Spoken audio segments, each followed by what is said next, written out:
கிறிஸ்துவுக்கு பிரியமான hope channel நேயர்களே, உங்கள் யாவரையும் இயேசு கிறிஸ்துவின் இனிய நாமத்தினாலே வாழ்த்தி வரவேற்றுக் கொள்கிறேன். இந்த நாளிலும் கூட வனாந்திரத்திலே சபை, இந்த சபை எப்படி இருக்கக்கூடாது என்பதையும் இந்த பாடத்திலிருந்து நம்ம கற்றுக்கொள்ள போகிறோம். வனாந்திரத்தின் சபை. யாவரும் கண்களை மூடி ஒரு சிறிய ஜெபம் ஒன்று செய்வோம். அன்பும் கிருபையும் தயவும் நிறைந்த நல்ல பிதாவே, அப்பா, இந்த வேலையும் கூட உங்களுடைய பாதத்தில் வந்து நின்று உங்களுடைய வார்த்தையை கேட்க வரணுமாக உங்களுக்கு கொடுத்த பெரிய ஸ்லாக்கியத்துக்காக நன்றி செலுத்துகிறோம். இந்த வேலையும் கூட திக்குவாயும் வந்தனாவுமான மண்ணை நீ மறைத்து உங்களுடைய ஆவியை கொண்டு வெளிப்படுமாறு இயேசு கிறிஸ்துவின் இனிய நாமத்தில் ஜெபிக்கிறோம். ஜெபம் கேளும் நல்ல பிதாவே, ஆமென். இந்த யாத்ராகமம் 5வது அதிகாரத்தில் தேவன் இஸ்ரவேலர்களை மறுபடியுமாக தம்மை தொழுது கொள்வதற்காக அந்த பிள்ளைகளை அடிமைத்தனமாகிய அங்கே எகிப்து தேசத்திலிருந்து அழைத்து வருகிறதை நாம் பார்க்கிறோம். இவளுக்கு முப்பிதாக்களாக இருந்த ஆபிரகாம், ஈசாக், யாக்கோபு, இந்த 3 பேருமே ஒரு சபையாக இருந்தாங்க. ஒவ்வொருவரும் ஒவ்வொரு சபையாக இருந்தாங்க. தேவனுடைய பிரசன்னம் அவர்கள் மத்தியில் இருந்ததை நாம் வாசிக்கிறோம். இந்த நேரத்தில் அது எல்லாத்தையுமே மறந்து போன அவருடைய சந்ததிகள் எகிப்து தேசத்தில் அடிமைகளாக மாற்றப்படுகிற ஒரு பெரிய ஒரு காரியத்தை பார்க்குறோம். இந்த அடிமைத்தனத்திலிருந்து மறுபடியுமாக அந்த சபையை எழுப்ப வேண்டும்ங்கிற ஒரு வாஞ்சையோடு தேவன் மோசேயை கொண்டு அந்த இஸ்ரவேல் ஜனங்களை மறுபடியுமாக கூட்டி சேர்க்கிறார். இந்த கதையில் நம்ம பார்க்கும் பொழுது அதிசயமான அற்புதமான காரியங்களை தேவன் இந்த இஸ்ரவேல் ஜனங்களுக்காக செய்து வருவதை நாம் பார்க்க முடியும். ஆனால் அந்த மக்களுடைய நிலை எப்படியாக இருந்துச்சு, அந்த சபையோட நிலை எப்படியாக இருந்துச்சு தான் இந்த நாளில் நாம் பார்க்க இருக்கிறோம். 40 வருட வனாந்திர வழியில் அவங்களோட பிரயாண நேரத்தில் தேவன் அந்த சபையை எப்படியாக கட்டுகிறார் அப்படிங்கிறத அழகாக இந்த செய்தியை நாம் பார்க்க போகிறோம். இந்த 40 வருடமும் அந்த சபையை ஒவ்வொரு காரியத்திலும் அவர் கெட்டி கொண்டு வருகிறதை நாம் பார்க்க முடியும். முதலாவது ஒரு வசனத்தை ஒன்று வாசிப்போம். யாத்ராகமம் 16வது அதிகாரம். யாத்ராகமம் 16வது அதிகாரம் வசனம் 1. இஸ்ரவேல் புத்திரராகிய சபையார் எல்லோரும் ஏலிமை விட்டு பிரயாணம் பண்ணி. இஸ்ரவேல் புத்திரராகிய சபையார், தேவன் இந்த வசனத்தில் அந்த இஸ்ரவேல் ஜனங்களை சபையார் என்று சொல்லப்படுகிறதை நாம் பார்க்கிறோம். தேவனுடைய பிள்ளைகள் ஒவ்வொருவரும் அவருடைய சபையாராக இருக்கிறதை இந்த வசனம் நமக்கு சொல்லுகிறது. இந்த வனாந்திர வழியிலே, இந்த 40 வருட பிரயாணத்திலே இவங்க வந்த வழியில் எல்லாமே ஒவ்வொரு கஷ்டங்களையும் கண்ணீர்களையும் கடந்து வராங்க. அந்த நேரத்தில் அவங்களோட வாழ்க்கை முறை எப்படியாக இருந்துச்சு, தேவனோடு எவ்வளவு பற்றாக இருந்தாங்க அப்படிங்கிறதையும் அவருடைய வெளிப்பாடு காமிச்சிச்சு. முதலாவது, தேவன் எகிப்திலிருந்து அவர்களை அழைத்து வரார். அந்த அழைத்து வந்த அந்த மனிதர்களை வர வழி எல்லாமே மேகஸ்தம்பமும் அக்னி ஸ்தம்பமாக இருந்து அவர் பாதுகாத்து வருகிறத பார்க்குறோம். அதே யாத்ராகமம் 16வது அதிகாரம் வசனம் 2-3 வாசிச்சா, அந்த வனாந்திரத்திலே இஸ்ரவேல் புத்திரராகிய சபையார் எல்லோரும் மோசேக்கும் ஆரோனுக்கும் விரோதமாக முறுமுறுத்து, நாங்கள் இறைச்சி பாத்திரங்களில் அண்டையிலே உட்கார்ந்து அப்பத்தை திருப்தியாக சாப்பிட்ட எகிப்து தேசத்திலே கர்த்தரின் கையால் செத்து போனோமானால் தாவிலை. அப்படின்னா, ஒருவேளை நாங்கள் எகிப்திலேயே மாம்சம் சாப்பிட்டுட்டு இருக்கும்போதே தேவன் எங்களை கொண்டு போட்டிருந்தா பரவாயில்லையே அப்படின்னு சொல்லிட்டு முறுமுறுக்கிறத இந்த வசனங்கள் நமக்கு காமிக்குது. தேவனின் அழைப்பை உணராத இஸ்ரவேலர்கள், அவர்களுக்காக வாக்களிக்கப்பட்ட கானான் தேசத்துக்கு தேவன் 40 வருடங்கள் அவர்களை அழைத்து செல்கிறார். போகிற வழி எல்லாமே அவர்களை பாதுகாத்து, அவங்களுடைய தேவைகள் எல்லாமே திருப்தி கொடுத்து எல்லா வழியிலையுமே அவர் பாதுகாத்து வருகிறார். ஆனால் இந்த மக்களோ அந்த அழைப்பை உணராத மக்களாக காணப்பட்டார்கள். இஸ்ரவேலர்களின் இந்த 40 வருடங்களிலும் அவர்கள் செய்த எல்லா கிரியைகளும் தேவனுக்கு விரோதமாக அநேக நேரங்கள் இருந்ததை பார்க்குறோம். நிறைய போராட்டங்கள் இருந்த நேரத்திலும் கூட அவங்க போராட்டம் பார்த்த எல்லா நேரங்களிலும் அவர்கள் நினைவுக்கு வந்த ஒரே விஷயம் என்ன அப்படின்னு சொல்லி பார்த்தீங்கன்னா, அவர்கள் இருந்த எகிப்து, அவர்கள் இருந்த அடிமைத்தனத்தின் எகிப்தை நினைத்து அவங்க பேசுகிறத பார்க்குறோம். நம்மளுடைய வாழ்க்கையிலும் கூட அநேகமான கஷ்ட சூழ்நிலைகள் வரும். அந்த கஷ்ட சூழ்நிலையில் நம்ம எதை நோக்கி பார்க்குறோம்? நான் இப்படிலாம் நல்ல வாழ்க்கையை வாழ்ந்து கொண்டிருந்தேன், ஆனால் அந்த நல்ல வாழ்க்கை என்று நினைக்கிற அந்த உலகப்பிரமான வாழ்க்கையை என்னைக்காவது நம்ம உணர்ந்துருக்கிறோமா? என்னுடைய கஷ்ட நேரங்களில் நான் என்னுடைய சபையின் வழியிலும் சரி அல்லது சத்தியத்திலும் சரி நான் நடக்கும்போது எனக்கு வருகிற அந்த கஷ்டங்களையும் அந்த இக்கட்டுகளிலும் நான் நினைக்கிற காரியம் என்னவா இருக்குது? தேவன் எனக்காக வைத்திருக்கிற சித்தத்தை நான் நிறைவேற்றுகிறேன் என்ற ஒரு எண்ணம் இருக்குதா? அல்லது என்னுடைய பழைய பாவ வாழ்க்கையை நான் நினைத்து கொண்டிருக்கிறேனா? என்னுடைய அழைப்பை உணராமல் இருக்கிறாங்கிறதை நீங்கள் யோசிச்சு பாருங்கள். நம்மளுடைய விசுவாசத்தில் நடக்கும்போது அநேக போராட்டம் உண்டு. தேவன் பரம காலனுக்கான வழியில் நம்மளை வழிநடத்தி போகிறார். அந்த வழியில் அநேகமான போராட்டங்கள் நமக்கு நிச்சயமாகவே உண்டு. அதில் சோர்ந்து போகிறோமா, பழைய பாவ வாழ்க்கையை நினச்சி பார்க்குறோமாங்கிறத மறுபடியும் யோசிச்சு பாருங்க. மத்தேயு 7வது அதிகாரம் வசனம் 13-14 இப்படியாக சொல்லுகிறது. மத்தேயு 7வது அதிகாரம் வசனம் 13-14. இடுக்கமான வாசல் வழியாய் உட்பிரவேசியுங்கள். கேட்டுக்கு போகிற வாசல் விரிவும் வழி விசாலமாய் இருக்கிறது, அதன் வழியாய் பிரவேசிக்கிறவர்கள் அநேகர். ஜீவனுக்கு போகிற வாசல் இடுக்கமும் வழி நெருக்கமுமாய் இருக்குது, அதை கண்டுபிடிக்கிறவர்கள் சிலர். ஜீவனுக்கு போகிற வாசல் இடுக்கமாக இருக்குமா? இந்த கானான் தேசத்துக்கு போற அந்த 40 வருஷங்கள் எவ்வளவு கடினமாக இருந்துச்சோ அதே போல ஜீவனுக்கு, அதாவது பரலோக ராஜ்யத்துக்கு போற வழி கடினமாக தான் இருக்கும். இங்கே பார்த்து கொண்டிருக்கிற ஒவ்வொரு விசுவாச பிள்ளைகளுக்கும் நான் சொல்ற காரியம், உங்களுடைய வழிகள் கடினமாக இருக்குது. நீங்க தேவனோடு உண்மையாக இருக்கும்போது, தேவனுடைய வார்த்தையின்படி நடக்கும்போது உங்களுடைய வாழ்க்கை கடினமாக இருக்குதுன்னா நீங்க கரெக்டான வழியில போயிட்டு இருக்கீங்க, நீங்க நேர்மையான வழியில போயிட்டு இருக்கீங்க. தேவன் உங்களுக்காக வைத்துக்கிற அந்த பரமக்காரனை பார்ப்பதற்காக நீங்க போயிட்டு இருக்கீங்க. சோர்ந்து போயிடாதீங்க. உங்களுடைய நினைவுகளை உலகத்தோடைய பழைய வாழ்க்கையோடு நீங்க ஒப்பிட்டு போகாதபடிக்கு எச்சரிக்கையா இருங்க. ரெண்டாவதாக, இந்த வனாந்திர சபையிலிருந்து நம்ம கற்றுக்கொள்ள போகிறது என்ன காரியம் அப்படின்னு சொல்லி பார்த்தீங்கன்னா, என்னாகமம் 11வது அதிகாரம் வசனம் 4 வாசிப்போம். பின்பு அவர்களுக்குள் இருந்த பல ஜாதியான அந்நிய ஜனங்கள் மிகுந்த இச்சை உள்ளவர்களானார்கள். இஸ்ரவேல் புத்திரரும் திரும்ப அழுது, நமக்கு இறைச்சியை புசிக்க கொடுப்பவர் யார்? இப்போ இச்சைங்கிற ஒரு விஷயம் இந்த இஸ்ரவேல் ஜனங்களுக்குள்ள காணப்படுது. இந்த ஜனங்கள் எகிப்தில் இருந்த நாட்களை நினச்சி இப்போவும் என்ன பண்ணுறாங்கன்னா, எகிப்தில் நாங்கள் இருக்கும்போது நல்ல மாமிசம் சாப்பிட்டோமே, இப்போ எங்களுக்கு மாமிசம் கொடுக்கறது யார் அப்படின்னு சொல்லி அழுகிறத பார்க்குறோம். நாம் எகிப்திலே கிரியமில்லாமல் சாப்பிட்ட மாம்சங்களையும் மச்சங்களையும் வெள்ளரிக்காய்களையும் கொமட்டிக்காய்களையும் கீரைகளையும் வெங்காயங்களையும் வெள்ளை பூண்டுகளையும் நினைக்கிறோம். மறுபடியுமாக அவங்களுடைய இச்சை அவங்களை எங்கே கொண்டு போய் நிறுத்துன்னு பார்த்தீங்கன்னா, அவங்களுடைய பழைய அடிமைத்தனமாகிய எகிப்தில் கொண்டு போய் நிப்பாட்டுது. இன்னைக்கு உங்களுக்கும் எனக்கும் இருக்கிற அந்த பாவ இச்சை என்ன அப்படிங்கிறத ஒரு விஷயம் யோசிச்சு பாருங்க. இந்த பாவ இச்சை நமக்கு எங்க வழிநடத்துது அப்படின்னு சொல்லி பார்த்தீங்கன்னா, இந்த என்னாகமம் புஸ்தகம் 11வது அதிகாரத்தில் இந்த மாம்சத்தின் இச்சை அவங்களை எங்க வழிநடத்துச்சுன்னு பார்த்தீங்கன்னா, அதே 11வது அதிகாரம் வசனம் 33-34 வாசிக்க பார்ப்போம். தங்கள் பற்கள் நடுவே இருக்கும் இறைச்சியை அவர்கள் மென்று தின்னும் முன்னே கர்த்தருடைய கோபம் ஜனங்களுக்குள்ளே மூண்டது. கர்த்தர் ஜனங்களை மகா பெரிய வாதையினால் வாதித்தார். இச்சித்த ஜனங்கள் அங்கே அடக்கம் பண்ணினதினால். இந்த வார்த்தை என்ன அர்த்தம் சொல்லுகிறது பார்த்தீங்கன்னா, அந்த ஜனங்கள் எல்லாருமே அங்கே செத்து போனாங்க. அந்த மாம்சத்தின் அந்த இறைச்சியின் இச்சையில் விழுந்த எல்லா ஜனங்களும் அந்த பல்லில் அந்த இறைச்சி இருக்கும் போதே அவர் செத்து போனார்கள் என்கிற ஒரு விஷயத்தை நம்ம பார்க்குறோம். இன்று உங்கள் மத்தியிலும் என் மத்தியிலும் இருக்கிற அந்த இச்சை என்ன? வேதாந்தத்தில் 1 யோவான் 2வது அதிகாரம் வசனம் 16 சொல்லுகிறது. ஏனெனில் மாம்சத்தின் நிச்சயம் கண்களின் நிச்சயம் ஜீவனத்தின் பெருமையாகிய உலகத்தில் உள்ளவைகள் எல்லாம் பிதாவில் உண்டானவைகள் அல்ல, அவைகள் உலகத்தினால் உண்டாவனைகள். உங்களுடைய என்னுடைய சபையில் நாம் ஒரு சபையாக இருக்கிறோன்னா, நம்மளுடைய சபையில் இந்த 3 காரியங்கள் இருக்குதா? மாம்சத்தின் நிச்சை, கண்களின் நிச்சை, ஜீவனத்தின் பெருமை. இந்த 3 விஷயமே எப்படி அந்த இஸ்ரவேல் ஜனங்கள் அந்த இச்சையினால செத்து போனார்களோ அதே போல இந்த உலகத்தினால் உண்டாகப்பட்ட மாம்சத்தின் நிச்சயோ கண்களின் நிச்சயோ ஜீவனத்தின் பெருமையோ நம்மளை எங்கு கொண்டு போய் சேர்க்கும் என்று நீங்க அறிந்து கொள்வீங்க. அந்த இஸ்ரவேலர்கள் இப்போ எல்லா கிறிஸ்தவர்களையும் கேட்டாலும் நம்ம சொல்ற ஒரு காரியம் என்ன அப்படின்னு சொன்னா, நான் ஆவிக்குரிய இஸ்ரவேலர். நீ எப்படி தேவனை ஏற்றுக்கொண்ட? நான் தேவனுக்குள்ளே நான் ஆவிக்குரிய யூதன் என்றும் ஆவிக்குரிய இஸ்ரவேலன் என்றும் சொல்கிறார்கள். இந்த நாளில் ஆவிக்குரிய இஸ்ரவேலராக இருக்கிற உங்களுக்கும் எனக்கும் தேவன் சொல்கிற வார்த்தை, உன்னிடத்தில் இருக்கிற இச்சை என்ன? கண்களின் நிச்சயா, மாம்சத்தின் நிச்சயா, அல்லது ஜீவனத்தின் பெருமையா? ஒருவேளை அப்படிப்பட்ட இச்சை உங்களிடத்தில் காணப்பட்டுச்சுன்னா நம்ம சபை எந்த நிலையில் இருக்குது அப்படிங்கிறத நீங்கள் கொஞ்சம் யோசிச்சு பாருங்க. அடுத்ததாக பார்க்கும் பொழுது அவருடைய கண்ணீரின் காரணம் என்னவாக இருந்தது? இந்த இஸ்ரவேல் ஜனங்கள் அந்த வழிநடத்தப்பட்ட அந்த 40 வருடம் அளவும் அவர்கள் கண்ணீரோடு இருந்ததை பார்க்கிறோம். எல்லா இடத்துலையும் புலம்புறாங்க, அழுகுறாங்க. ஏன் இந்த புலம்பல்?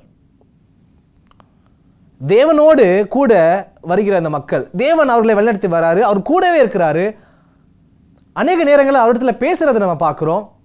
அவர்களை வழிநடத்துவதற்காக ஒரு பெரிய தலைவன் மோசேவே அவர் நியமித்திருந்தார். இப்படிப்பட்ட ஒரு ஜனங்களை ஏன் தேவன் கொண்டு வர வழியில் இவங்க அழுதுகிட்டே இருக்காங்க? ஏன் அவர்கள் கண்ணீர் விட்டார்கள்? நம்ம வாசிக்கும்போது நிறைய நேரங்களில் நம்மளுடைய வாழ்க்கைக்கு அவளுடைய சூழ்நிலை ஒத்துப்போகும். என்னுடைய வாழ்க்கையிலும் உங்களுடைய வாழ்க்கையிலும் தேவன் நடத்தி வருகிற ஒவ்வொரு நாட்களும் ஏன் இந்த கண்ணீர்? நான் ஓய்வு நாளை கை கொள்கிறேன், உண்மையான ஓய்வு நாளை கை கொண்டிருக்கிறேன், நான் தேவனுடைய சத்தியத்தில் நிலைத்திருக்கேன், எனக்கு ஏன் இந்த கண்ணீர்? நிறைய நேரங்களில் நமக்காக தேவன் செய்த நன்மைகளை மறந்து போயிடுறோம். இந்த இஸ்ரவேல் ஜனங்கள் எகிப்து தேசத்தில் அடிமையாக இருந்ததை மறந்து போயிட்டாங்க. அந்த அடிமைத்தனத்திலிருந்து விடுதலை, அற்புதங்களையும் அதிசயங்களும் செய்து விடுதலையாக்கி வந்த தேவனுடைய நன்மையை மறந்து போனாங்க. எவ்வளோ பெரிய அதிசயங்கள், எவ்வளோ பெரிய அற்புதங்களை அந்த எகிப்தில் அந்த பார்வோன் மன்னனுக்கு முன்பதாக தேவன் செய்து காண்பித்தார். வாதைகள்னால அந்த பிள்ளைகளை பாதுகாத்து அந்த நேரத்திலும் கூட இது என்னுடைய ஜனம் என்பதை அவர் எடுத்து நிறுத்தி அந்த பார்வோன் மன்னனுக்கு காண்பித்தார். அப்படிப்பட்ட ஜனங்கள் அந்த பார்வோன் மன்னன் இடத்துலேருந்து அங்கே எகிப்திலிருந்து வெளியே வந்து அந்த செங்கடல் முன்பதாக நிற்கும்போது அப்பவும் சொல்கிறாங்க, அழுகிறாங்க, நாங்கள் எகிப்திலிருந்தே செத்துருப்போமே, ஏன் இந்த செங்கடலுக்கு கூட்டு வந்து எங்களை சாவடிக்க கூட்டு வரீங்க அப்படின்னு சொல்லிட்டு மோசையை பார்த்து முணுமுணுக்கிறாங்க. அந்த செங்கடலுக்கு முன்பதாக வந்து அது புலம்புறதை பார்க்குறோம். அதுக்கப்புறம் அவங்க மாரா என்கிற ஒரு இடத்துல வராங்க. அந்த மாராவின் தண்ணீர் கசப்பாக இருந்ததுனால அங்கேருந்து புலம்பி அழுகிறாங்க. அங்கேயும் தேவன் அற்புதத்தை செய்கிறார். அந்த இடத்துல இருந்து பிரயாணப்பட்டு சீன் என்று சொல்லப்படுகிற ஒரு வனாந்திர வழிக்கு வராங்க.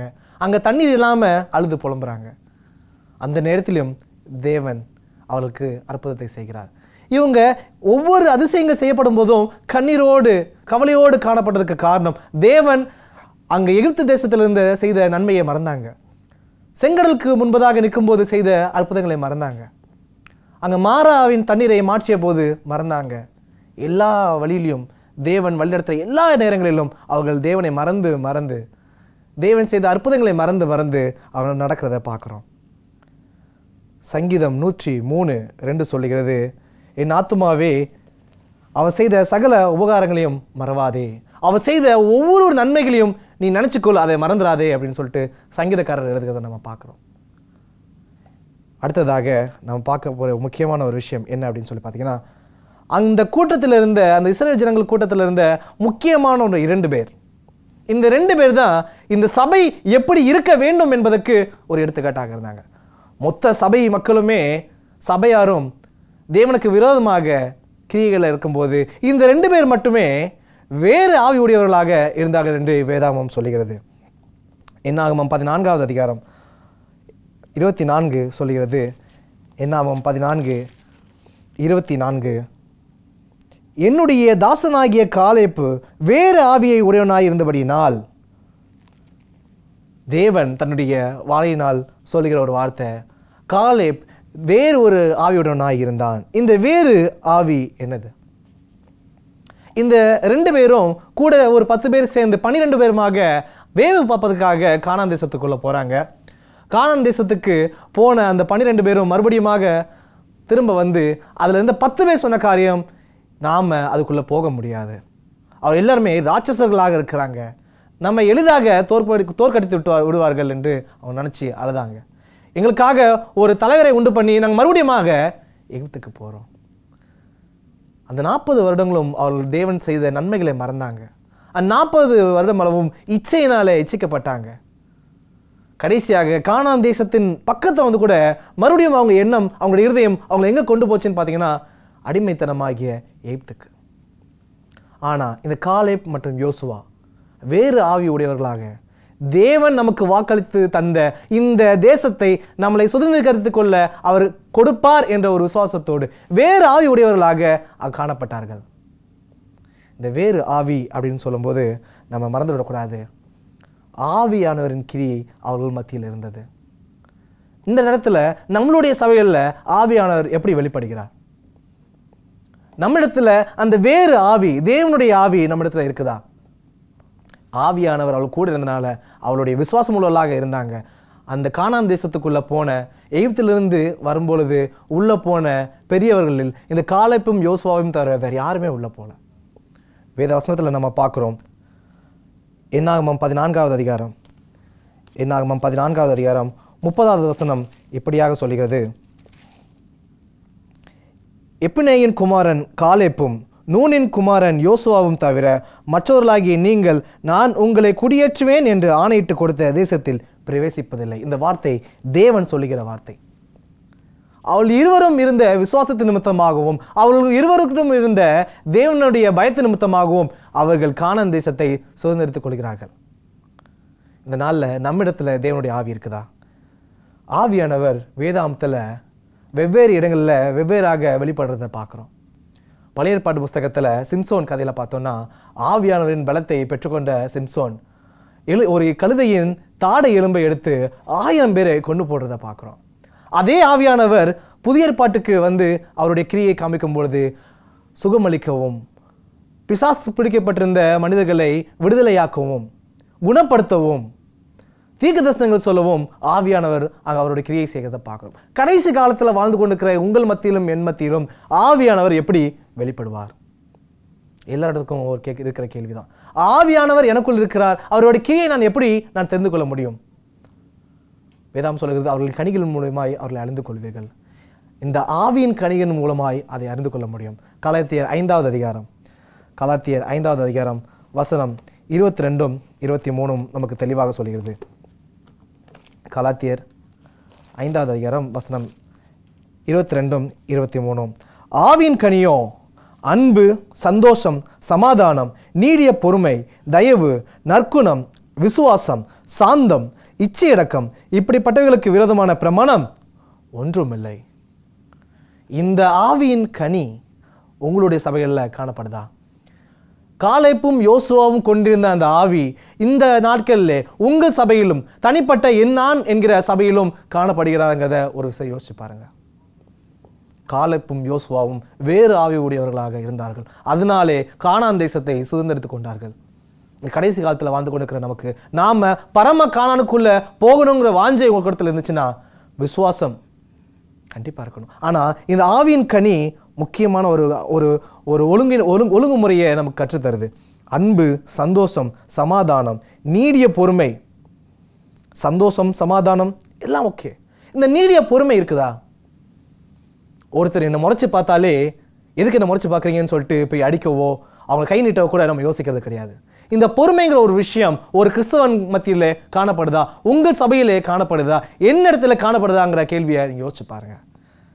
தயவு, யார் இடத்துலலாம் நம்ம தயவா இருக்கோம்? நம்ம இடத்துல கையேந்தி நிற்கிறவங்கள்ட்ட மட்டும் தயவா இருந்தா போதுமா?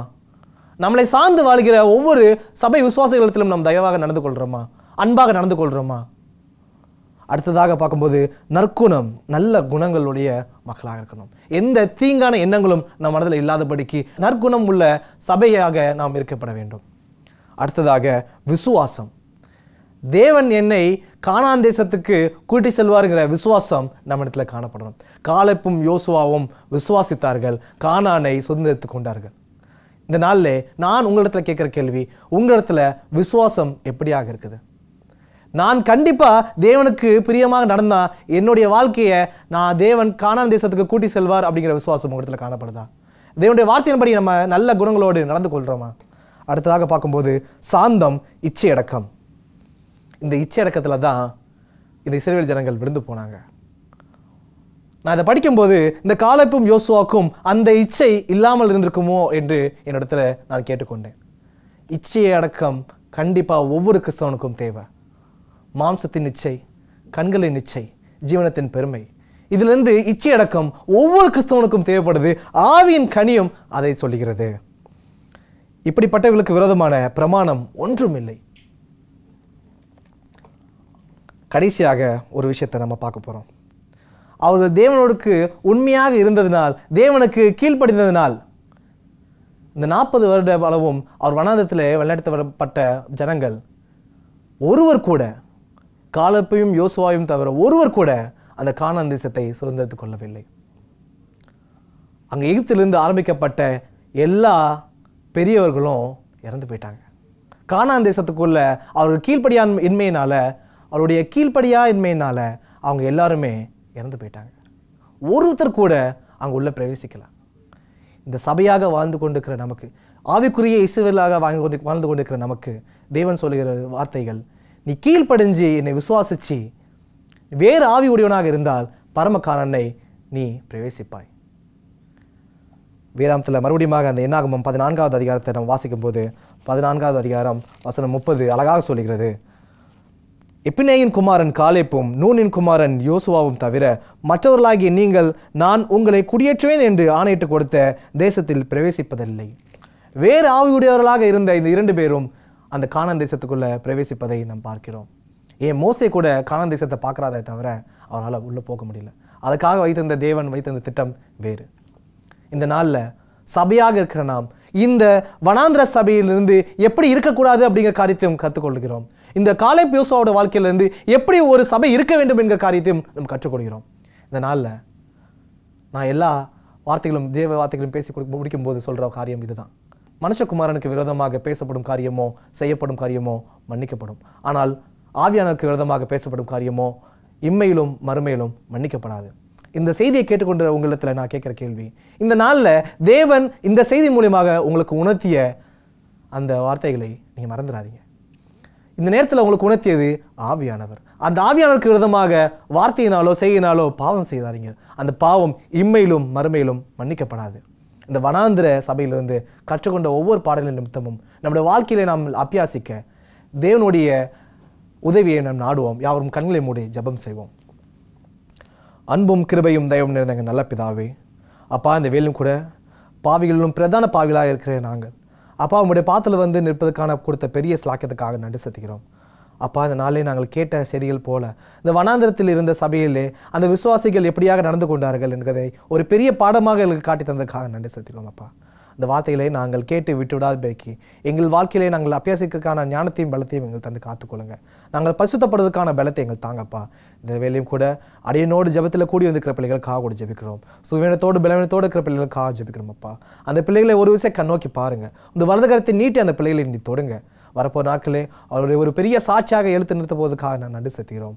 அப்பா, நாங்கள் கேட்ட விண்ணப்பங்கள் சிறிதாக இருக்கலாம், ஆனாலும் எங்களுடைய இருதயத்தின் ஆழத்தை அறிந்திக்கிற தேவன் எங்களை குறைவைகள் எல்லாவற்றையும் நிறைவாக ஆசிரிக்க போவதற்காக நன்றி செலுத்துகிறோம். மறுபடியும் அவருடைய பாதத்திலேயே நாங்கள் வந்து நிற்கிறோம். என்னுடைய பாவங்களை மன்னிங்க. இயேசு நாமத்தில் ஜெபிக்கிறோம். ஜெபம் கேளும் நல்ல பிதாவே, ஆமேன். நேயர்களே, இப்படிப்பட்ட செய்திகளை நீங்கள் கேட்கணும், உங்களுடைய நண்பர்களோடும் உங்களுடைய குடும்பத்தினரோடும் பகிர்ந்து கொள்ளணும்னு நினச்சிங்கன்னா தொடர்ந்து ஹோப் டிவியை பாருங்கள். இந்த நேரத்திலும் கூட உங்கள் மத்தியில் ஏதாவது ஜெப விண்ணப்பங்கள் இருந்துச்சுன்னா எங்களிடத்தில் நீங்கள் எழுதி அனுப்பலாம். நாங்கள் உங்களுக்காக விசேஷமாக ஜெபித்துக் கொள்கிறோம். நீங்களும் எங்களுடைய ஊழியத்துக்காக ஜெபித்துக் கொள்ளுங்கள். தேவன் தாம் உங்களை யாரும் ஆசீர்வதிப்பாராக. ஆமென்.